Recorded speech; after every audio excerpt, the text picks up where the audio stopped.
ام المومنین سیدہ عائشہ رضی اللہ تعالیٰ عنہ فرماتی ہیں کہ ایک دن حضور کا درہ رحمت جوش میں تھا اور حضور نے فرمایا عائشہ جو مانگنا ہے مانگ لو۔ میں نے عرض کی یا رسول اللہ اگر آپ اجازت دیں تو میں اپنے باپ حضرت ابو بکر صدیق رضی اللہ تعالیٰ عنہ سے مشورہ نہ کر لوں کہ میں نے کیا مانگنا ہے؟ تو فرمایا کہ جاؤ مشورہ کر لو، مشورے کی اجازت بھی ہوگی۔ میں اپنے والد گرامی کی خدمت میں حاضر ہوئی اور کہا کہ دریائے رحمت جوش میں ہے اور رحمت کا باڑہ برس رہا ہے۔ حضور نے فرمایا عائشہ جو مانگنا ہے مانگ لو، یہ اتنا سنہری موقع ہاتھ آیا ہے تو میں چاہتی ہوں کہ کوئی مانگوں تو اہم شے مانگوں۔ تو آپ کی خدمت میں حضور سے اجازت پا کے حاضر ہوئی ہوں، مجھے بتایا جائے کہ میں حضور سے کیا مانگوں تاکہ کوئی چھوٹی چیز نہ مانگوں، بڑی چیز مانگوں۔ تو حضرت ابو بکر رضی اللہ تعالیٰ عنہ نے فرمایا کہ بیٹا حضور سے جا کے کہنا کہ معراج کی خلوت خاص میں اللہ نے آپ سے جو راز کی باتیں کی تھی ان باتوں میں سے ایک بات بتا دو۔ مانگا بھی تو علم مانگا، اور عائشہ میرے سے وعدہ کرو جو حضور بتائیں مجھے بھی آ کے بتانا ہے۔ ام المومنین حاضر خدمت ہو گئی۔ حضور نے پوچھا عائشہ مشورہ ہو گیا؟ کہا جی حضور ہو گیا۔ کہا مانگو کیا مانگتی ہو؟ کہا حضور معراج کی خلوت خاص میں جب اللہ کے حضور حاضر ہوئے رب نے آپ سے راز کی باتیں کی تو ان باتوں میں سے ایک بات بتا دیں۔ حضور مسکرا پڑے۔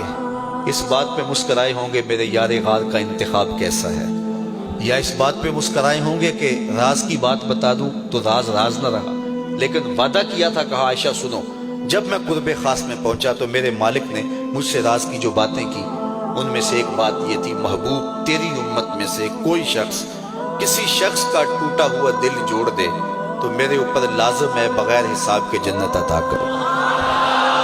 ام المومنین بہت خوش ہوئی اور اپنے والد گرامی سیدنا ابو بکر صدیق رضی اللہ تعالیٰ عنہ کے پاس آئیں اور ساری کہانی سنائی۔ بہت خوش تھی، لیکن حضرت ابو بکر صدیق رضی اللہ تعالیٰ عنہ نے سنا تو رونے لگے۔ تو ام المومنین سیدہ عائشہ رضی اللہ تعالیٰ عنہ نے عرض کیا میرے والد گرامی یہ بات رونے والی تو نہیں ہے، ہم بسا اوقات کسی دکھی کے کام آ جاتے ہیں، کسی کا دکھڑا بیٹھ کے سن لیتے ہیں، کسی کی ڈھارس بنا دیتے ہیں، کسی کے کام آ جاتے ہیں، یہ تو بخشش کا بہانہ ہاتھ آ گیا اور آپ اس پہ رو رہے ہیں۔ تو فرمانے لگے عائشہ اس کو معکوس بھی پڑھو، تصویر کا دوسرا رخ بھی دیکھو۔ اگر کوئی شخص کسی کا ٹوٹا ہوا دل جوڑ دے تو بغیر حساب کے جنت میں جائے گا۔ اس کا دوسرا رخ یہ ہے اگر کوئی کسی کا دل توڑ بیٹھے تو سیدھا جہنم میں جائے گا۔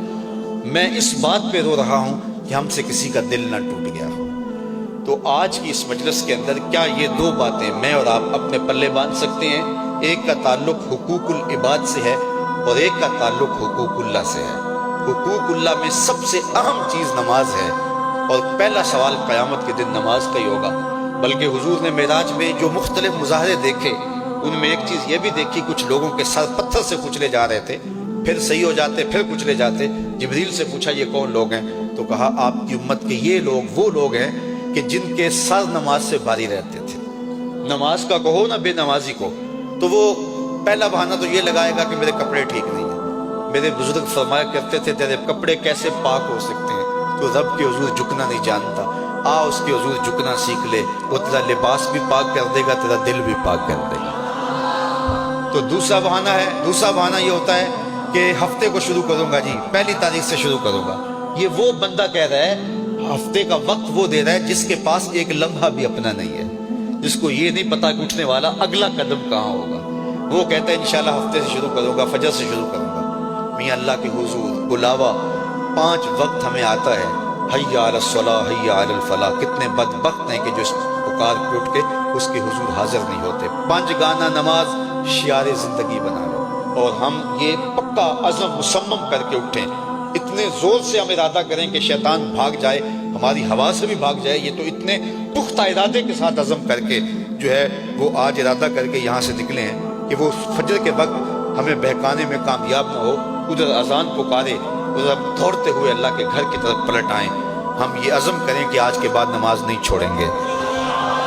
اللہ مجھے آپ کو 5 گانا نماز کی توفیق نصیب کرے اور ہمیں توفیق نصیب کرے کہ ہم کسی کے دل شکستگی کا سامان نہ کریں۔ ٹوٹے ہوئے دل جوڑ سکیں تو ضرور جوڑیں، اور کسی کا دل توڑنے سے ہم گریز کریں اور اپنی زندگی کو ایک خوبصورت پیرائی کے اندر گزارنے کا ارادہ کریں۔